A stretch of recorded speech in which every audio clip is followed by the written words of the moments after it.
घरातनं प्रत्येकाची आवडती असते एक जागा, जिथं शरीर आणि मन एकत्रच बसतात. नसतो कसलाच त्रागा. तिथे सगळ्या चिंता, हेवेदावे, सुखदुःखाची बेरीज होते आणि उत्तर मात्र शून्यच येतं.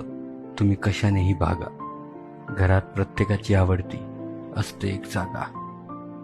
तिथं बसून डोळे मिटून आठवणीत जगता येतं. खिडकीमधून ऊन, पाऊस आणि बरंच काही बघता येतं. थकून भागून घरी आल्यावर तिथेच श्वास शांत होतात. गुंतागुंतीच्या दिवसभरातला तिथे सैल होतो प्रत्येक धागा. घरात प्रत्येकाची आवडती असते एक जागा. जागा जी बाल्कनीतल्या झोल्याची, किंवा खिडकीतल्या चौकटीवरची, किंवा असो आजोबांच्या पाय मोडलेल्या खुर्चीची, ऊब मात्र सारखीच असते. तिथे दुसऱ्या कुणालाही बसू द्यायचं नसतं. बाकी काहीही मागा. घरात प्रत्येकाची आवडती असते एक जागा.